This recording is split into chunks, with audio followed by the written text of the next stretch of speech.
I'm here with our Mayor, Dominic King, for our next instalment of Mayor's Reports. Good morning, Dominic. How are you? Oh, I'm really good. Yeah. Great to be here, Leo. And welcome too. Yeah, thank you. Of course, Thank you. yeah. It's Starting to be a bit of a regular. It's good. Yes, yeah. Well, it's good that you've come into Triple B and to talk to us regularly. It's a great part of what we're about is to get the message out there for people. Yeah, fantastic. Now, you've got a few things to discuss, I imagine, that you want to mention? Yeah, look, there's a lot going on. It's been pretty full on. We've been doing lots and lots of community consultation, particularly around the 2030 vision.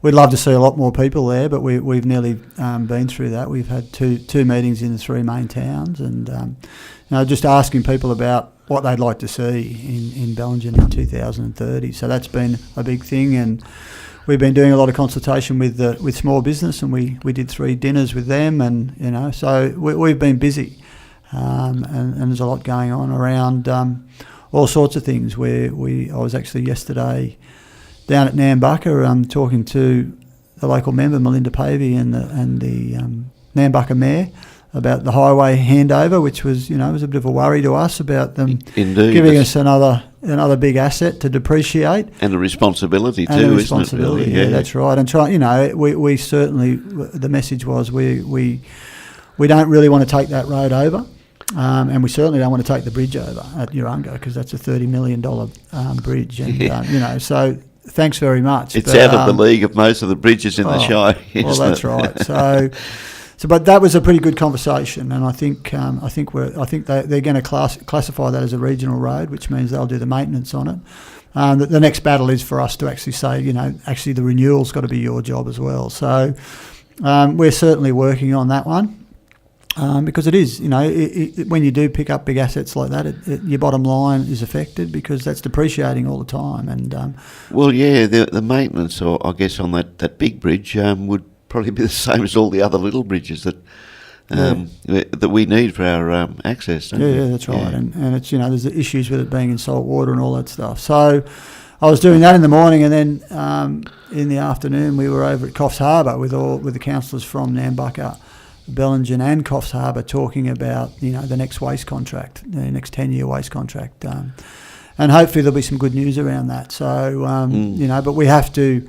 They're the sort of things that we have to do. Is we've got to be looking at how we're going to manage our waste. And I know, those other councils are in envy of Bellingen in terms of our rates of recycling. And we're the best one of the best in the country, actually. Well, that's right. It's about 82% now diversion. Yeah. So only 18% is going into landfill, and we'd love to get that down even further. So yeah, look, we do a good job on that, and it's a real credit to us as a Shire that our people do that stuff. So. They were conversations that we were involved in as well yesterday, and then we also had a meeting with at the CWA hall around the blueberry industry, and that's a big concern to us as well, is that expansion of the blueberry industry. And and as you were saying before when we were chatting, that's not actually council's responsibility at the moment, is it? It's a state responsibility as far as what's required to set up a blueberry farm. Well, that's right. I mean, at the moment, our LEP says that you can, if your land is zoned rural 1, 2 or 4, you can just put a blueberry farm on there. It doesn't matter if you've just had cattle on that before, you can go straight into intensive agriculture. So our aim will be to get some control on that, so that we can so it has to go through a DA process. But looking after, because there's a lot of concerns about the amount of chemicals that are sprayed, the amount of water that's used, and a lot of those departments are state departments. So it's really, really hard for us to police those things. So we're certainly looking at how we can, put more pressure on the industry to do the right thing. And they're a very profitable industry, and there's best practice documents out there which we would love them to follow as a starting point. Because they're in our Shire. And my question always is to someone that comes into our Shire, well, what's the benefit of us as a community of you being here? Because if you're just coming here to make money, there's probably better places for you to be than here, because, we are community minded. Indeed. And we protect our environment, we look after and value our waterways and our biodiversity. And they're the things that we really want to, ensure that we keep for the future generations too. You're quite right, actually, because there's nothing that stop even foreign interests owning a blueberry farm, and the money going completely out of the Shire, even the labour, being used with cheap backpacker labour, and chemicals going into the river, and a lot of water getting sucked out. So there's no benefit to us. No, that's as a right, community and most at of the all. blueberries are going overseas. So, it's one of those things already, and there's got to be some responsibility, from those people that are setting up industries here. There is people that are doing the right thing too in the blueberry industry, and that was really interesting to hear. There was some great experts there last night that were saying, look, there's some operators out there that are great. There's people starting to do some organic stuff, and the organic blueberries. I mean, the comparison between them and the industrialised style blueberries, apparently in taste, is phenomenal. So as usual, it's no surprise, probably. Yeah. So there's a lot of that stuff going on, and we also had a little bit of a chat yesterday about the camphor laurels, which is an ongoing debate within the community. But like we myself and Councillor Jenny Fenton were in here talking last night, and the big issue for us is around accessibility, and for people with disabilities, and for our ageing population, about their ability to access the main street. And the camphor laurels, while they've done a fantastic job for us, the way that they're undermining all the infrastructure and upsetting the pavement, that's just the root system of them. And we have some money from RMS, quite a lot of money. I think it's about $670,000 to, plus some council money to do a new Main Street plan. And while there might be some pain in the short term, I think the long-term gain of that will be phenomenal, and the opportunity for us to actually have a town centre that is off the highway, and then to start to look at that whole precinct and get a master plan for that. Well, I was impressed when you said, I heard you saying last night, we'll actually have more trees in town. Well, that's right. That's right, and probably better suited trees, and they certainly And what we're going to do is we'll go to the community with a choice and say to them, you'll be able to vote which tree you think should be the replacement trees, and they'll be, mature trees. So sure, they're not going to give that shade straight away that we had off the camphors, and my kids climbed on them camphors as well, and of course. But even that now is a worry for council because of litigation. I mean, everyone's really happy and quick to look for someone to blame when they're, when someone falls over or a child falls off the and the ratepayers are the ones that end up paying for that. That's the bottom line. Exactly. That we do. So, I understand people's reservations about it and an attachment to those trees, but they are we're led to believe by an arborist that they're not overly healthy anyway, and there's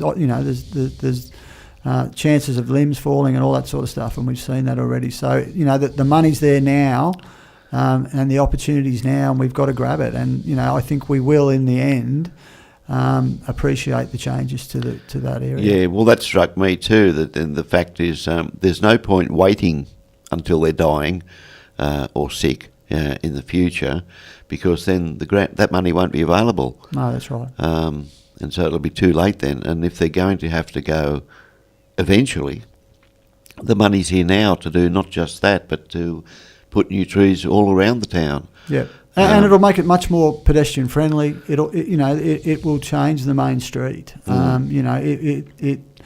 It will make it a much more livable space, I think. And and the accessibility stuff that Jenny spoke about is really, really important. We've got to start to realise that everyone deserves the opportunity to enjoy that main street, and you can't exclude some people from areas because we're hanging on to something that sure, it's from the past, but it's not suitable for where it is, and they wouldn't have known that when they planted those trees, and no, of course, and no one's blaming anyone for it, and I get that people love big trees, so do I, but it's time that we look at towards the future, and it'd be great to have an area that that was our town centre, that was buzzing, and outside dining and music outside, and all that sort of stuff that we're starting to see down the other end of Church Street would go would fill that whole precinct there, and that that's where we want to get to. Yeah. And well, I've seen it myself. When you get trees that they're really cute when they're little, you know what I mean. You leave it for a few years, and suddenly they're dangerous. I had to have a few trees taken from my place at Thora that had been there for a long time, but they were going to drop their limbs onto the house one of these days, and they'd got so big that they'd become a danger. Yep. And you see it all over the place in town, and then it becomes incredibly expensive to take them down. You can't just fell them. You've got to dismantle them bit by bit by bit, you know. And that's right. I mean, and you know, regardless of what people say, they are definitely undermining some of the buildings, and you know, and affecting the services like the Telstra services, and you know, it's pretty obvious to see that. So. You know, like, we're not doing this because we want to upset people. We're doing it because we believe it's the right way to go. And the staff are the same. You know, everyone's put a lot of work into trying to do what we can, the best job we can do with what we've got. And you know, like you said earlier on, there's an opportunity there for us to have funding which might not be there in the future. Yeah, that's right. Well, we're in the same boat because we've got funding available for equipment and everything, and if we didn't use it, there's no way we could possibly afford it. No. Out of our current normal running account. I know it's terrible that we're all chasing money, and you know that's what we're relying on. But that's the way it is, isn't it? So look, I mean, those things are, you know, there's some really great stuff happening too. There's certainly a buzz around with the business community too about, you know, opportunity, and the community in general about you know, opportunities for Bellingen, and we truly believe that. You know, that's the case. We're all blessed to be where we are in such an incredible environment with such a fantastic community. And, you know, our belief is that, you know, we will step up, and we will be one of the most sustainable communities, you know, in Australia. And people will be looking at us, you know, to pick up ideas about how we get that. And a lot of the groundwork's been done, you know, by the generations before, and, you know, probably all the way back to the Gumbaynggirr people. I mean, I'm sure it was a very, very special place for them as well. And, you know, we're building on that, and, you know, we're certainly doing a lot of consultation with them as well about, you know, about what we'd love to see, you know, the Bellingen Shire, or how we'd love to see the Bellingen Shire in the future. Well, of course, a hot issue at the moment is the proposed logging of the headwaters of the Kalang, and I was heartened to hear you saying that, well, you're talking to the Forestry Commission soon, aren't you? Yeah, Wednesday. Yeah. And your attitude to that, so...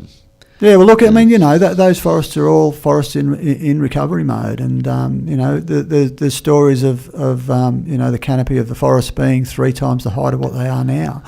You can imagine the biodiversity they had, you know, contained in them forests, and we're certainly not seeing that now. They're after the last big trees, and you know, we have real concerns as a council about what that's going to do to the water quality of our rivers. I mean, you know, the Never Never catchment and the Kalang are both still not protected. They should be put in nature reserves because, you know, we are you know, one of the biodiversity hotspots of Australia, and you know, the people in this community really value their rivers, their clean rivers. And the economic benefits to that around tourism and you know, great local produce in terms of growing food. I mean, you've only got to look at Tasmania to see that is, you know, that's what people want to see when they come places. So, you know, that's where our economic and social future lies. And, you know, if someone's going to be logging, you know, and really causing a lot of destruction to chase a few blackbutt, I have real concerns about that. And I think, you know, I'd love to see Forest Corp become innovative in what they do. You know, start looking at things like hemp. You know, go back into softwood plantations, because that's where they're making their money. Exactly. You know, and you know, there is a possibility we could have a timber industry within the Shire, but you know, it wouldn't be a massive one. And we'd be value adding. You know, and we're using our local mills and all that stuff. That'd be my dream, more selective logging. Yeah.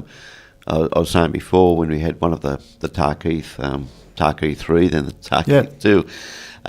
Out at my place at Thora, they were logging along a ridge. I could see about, say, 3 miles of the ridge from my place. Yep. It was all forested, fairly steep. And they were logging along there for a year. Yep. And there was forest from beginning to end. Yep. You know, yep. I could see a tree fall if I was there when I heard a crack, and then I could see, oh, it's that one over there. Otherwise, I couldn't have told the difference. Yep. And they were taking timber out of there for a year. And the forest was always there, and I was very impressed with that. Yeah. So look, I mean, there's a lot of big challenges we have as a community, and maybe we need to be thinking about, and even seeing those record temperatures that we're getting. The game's changed, and we need to really protect those things that are protecting us. And it was really interesting. I went for a walk up the Roses Creek, which is a tributary off the Kalang, with the local Greens MP Jeremy Buckingham and some Kalang residents, and it was a stinking hot day. It was one of those really terrible weekends that we had, and we were down in that gully, and it was 15 to 20 degrees cooler down there, and it was so amazing to come back up and go, oh, geez, it was hot again. So, and just, the streams were crystal clear, and it was just like, why would we risk this? I mean, they're more valuable to us standing, those forests, than what they are, to grab it. To the amount of damage you have to do to grab a couple of good trees is probably not worth it. I'd say it's definitely not worth it for us. No. I think you have a lot of support from everybody there, and it's nice to know if we'll have council support on that issue for sure. Yeah. Well, we might leave it there at the moment, Jeremy. Thanks, Leo. Keep it short and sweet, but you'll be back, won't you? You want to come in quite regularly, and we'll have a chat about what you're doing and all of that. Sounds great. Yeah. Well, congratulations in being so open and consultative and getting the message out there. I think it's a wonderful thing, for people to keep in touch with what council's doing. Yeah, no worries. Because we're a great way to get the message out there. Yeah, cheers, and thanks for the opportunity. Yeah, no worries. Well, thank you, Dominic, and we'll see you next time. Great. All right, see ya. Thanks a lot, mate.